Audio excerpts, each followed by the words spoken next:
Hello students, welcome to my YouTube channel Nikhil PT Tips and Tricks. Today's topic is how to improve reading scores. अगर आपका target 50 each का है, 58 overall का है, 65 each का है, 79 ईच का है, आपको कैसे तैयारी करनी है। अगर आपके रीडिंग में स्कोर्स नहीं आ रहे तो ये वीडियो आपके लिए है, क्योंकि कई बार ऐसा देखा गया है कि हमारे बाकी मॉड्यूल्स में स्कोर आ जाते हैं, किसी कारण रीडिंग में स्कोर नहीं आते, चाहे वो 1 मार्क हो, 2 मार्क्स हो या 5 मार्क्स हो। आज इस वीडियो के अंदर आपको पता चलेगा कि आपने कैसे तैयारी करनी है।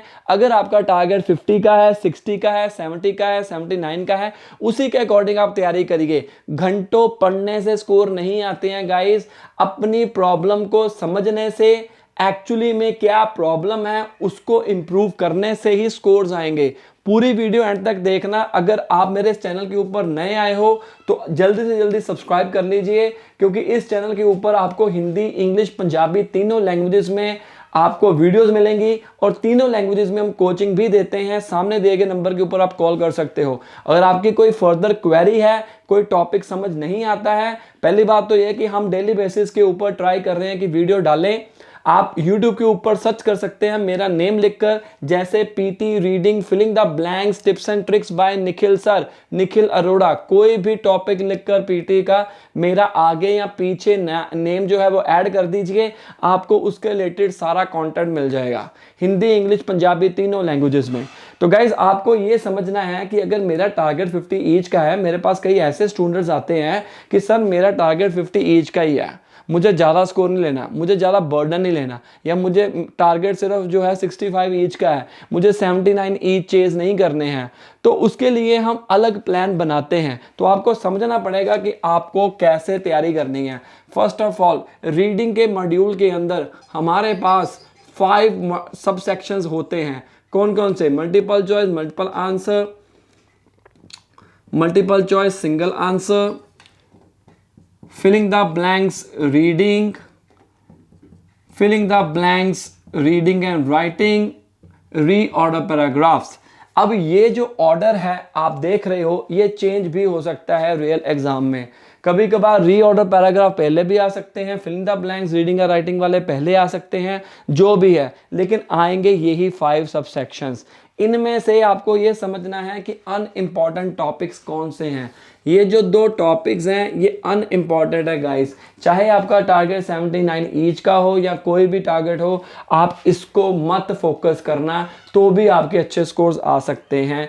79 ईच का मतलब होता है 8 bands equivalent to IELTS exam, ठीक है। और अगर आपने परमानेंट रेजिडेंसी के लिए 20 पॉइंट्स हासिल करने हैं ऑस्ट्रेलिया में, तब आपको 79 ईच लेने पड़ेंगे। 79 ईच कह लो या 90 आउट ऑफ 90 कह लो, दोनों सेम ही रहते हैं। ये नहीं है कि 90 वालों को पहले तवज्जो मिल देती है, 20 पॉइंट्स ही मिलेंगे। तो अगर आपके 79 भी पूरे आ जाते हैं तो भी कोई दिक्कत नहीं है। हाँ, वो बात अलग है अगर आप सोचते हो कि भाई मुझे तो परफेक्ट 90 लेके आना है, उसके लिए भी यही टारगेट है। अब इसका करना क्या है, इसके अंदर आप मल्टीपल चॉइस, मल्टीपल आंसर में मिनिमम 2 मैक्सिमम 3 और 4 ऑप्शन सेलेक्ट कर सकते हो, या मोर देन 2 ऑप्शंस को सिलेक्ट कर सकते हो। मेरा ये मानना है आप एक ही ऑप्शन सेलेक्ट करिए, वो कौन सा? बी ऑप्शन, चाहे वो सही हो या ना हो, क्योंकि यहां पर अगर हम टाइम वेस्ट कर देंगे, रीडिंग के ऊपर हमारे पास अप्रॉक्सीमेटली 25 मिनट्स टू 32 मिनट्स रहते हैं। डिपेंड करता है कितने नंबर ऑफ क्वेश्चंस आए आपको। अब इसके अंदर आप बी ऑप्शन कर दो, इसके अंदर भी बी ऑप्शन कर दो, चाहे वो सही है गलत है, नो प्रॉब्लम एट ऑल। अगर इसके ऊपर आप ज़्यादा ध्यान दोगे तो आप इन तीनों के ऊपर शायद आपको प्रॉपर टाइम ना मिले इसको सॉल्व करने का। और ट्राई करना है रीऑर्डर पैराग्राफ को 2 मिनट के अंदर सॉल्व करना है। ये वाले फिल द ब्लैंक जो है रीडिंग वाले, उनको भी 2 मिनट्स के अंदर सॉल्व करिए। इसको 2.5 मिनट तक सॉल्व कर सकते हो। ये कैसे पॉसिबल है? अगर आप प्रॉपर वे के साथ टाइम मैनेज करोगे। मैं मान के चलता हूँ इसके अंदर 5 क्वेश्चन आए, 5 मल्टीप्लाई बाय 2 10 मिनट्स। इसके अंदर हमारे पास 5 क्वेश्चन आए, इसके अंदर 3 क्वेश्चन आए, 3 मल्टीप्लाई बाय 2 6 मिनट्स, या 3 भी आ सकते हैं, 9 मिनट्स हो गए।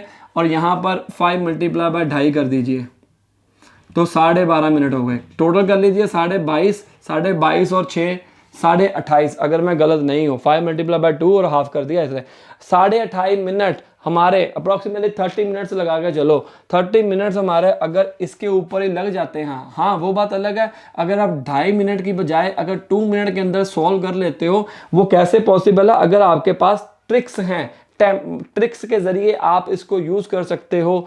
और वो कैसे पॉसिबल हो सकता है? आप यूट्यूब के ऊपर वीडियो चेक करिए, मैंने पूरी सीरीज बना के रखी हुई है, रीडिंग और writing fill the blank tips and tricks by Nikhil Arora, search करिए, आपको सारे आइडियाज क्लियर हो जाएंगे। तो अभी भी हमारे पास अगर 32 मिनट्स आ जाते हैं, तो अगर हम 30 मिनट के अंदर कर लेते हैं, जो कि मैंने बहुत ज़्यादा लगाए हैं, कई बार 2 मिनट्स में भी सॉल्व हो जाता है, तो आपके पास फिर भी टाइम बच जाएगा। तो वो ही टाइम हम यूटिलाइज कर सकते हैं इन्हीं सेक्शन के अंदर। अगर हम मान लीजिए इसके 2 क्वेश्चन आए, इसके भी 2 क्वेश्चन आए, 1 मिनट यहाँ पर लगा दिया, 1 मिनट यहाँ पर लगा दिया, तो 4 मिनट्स तो हमारे यहाँ पर चले गए, 4 छोड़ो 2 मिनट भी यहाँ पर चले गए, जिसका कोई इतना बेनिफिट नहीं है। तो time management is really important guys. आपको 3 सेक्शन के ऊपर ही ध्यान देना है, चाहे आपका टारगेट 79 ईच क्यों ना हो।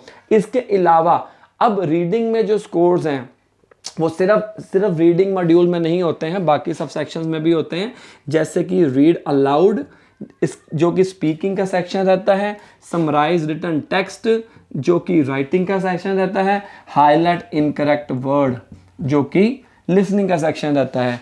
अब हमें ये देखना है 1 2 3 4 5 6 7 टॉपिक्स में हमारे मेजॉरिटी ऑफ स्कोर्स हैं गाइस, ठीक है।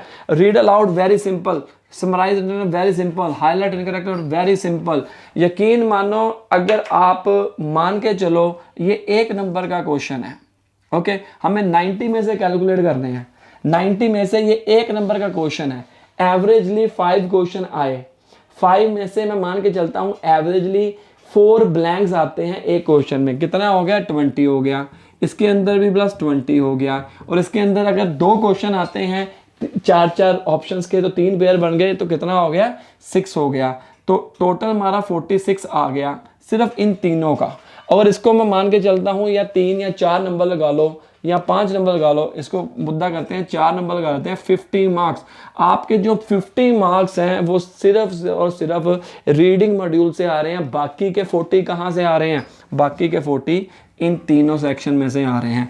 अब बाकी के 40 में से अगर देखा जाए, हमने कुछ एक्सपेरिमेंट्स किए थे जिसके अंदर मेजॉरिटी ऑफ स्कोर्स जो आते हैं वो आते हैं हमारे रीड अलाउड से, अप्रॉक्सीमेटली 30 to 35, डिपेंड करता है कितने नंबर ऑफ क्वेश्चंस आए। अगर आपके क्वेश्चन 6 और 7 या 4 और 5 और 6 आ जाते हैं, तो मिनिमम 30 और मैक्सिमम 35 36 तक आपके रीडिंग के स्कोर्स जो हैं वो सिर्फ और सिर्फ इस टॉपिक में से आएंगे।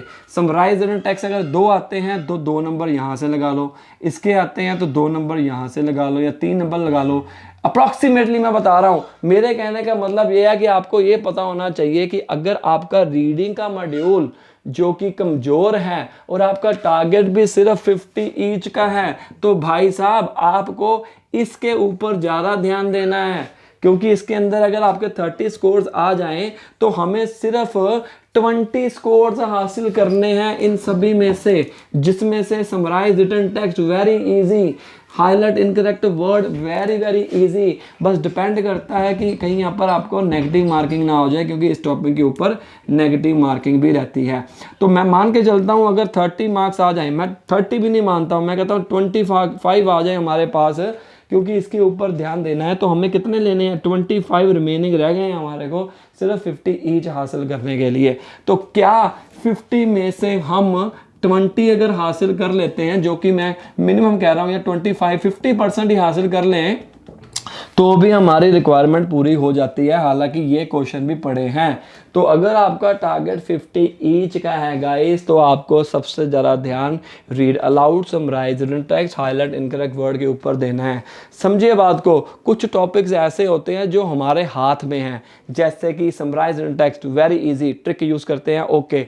फिर आता है हाईलाइट इनकरेक्ट वर्ड, हमारे हाथ में है, हम प्रैक्टिस करेंगे तो हो जाएगा।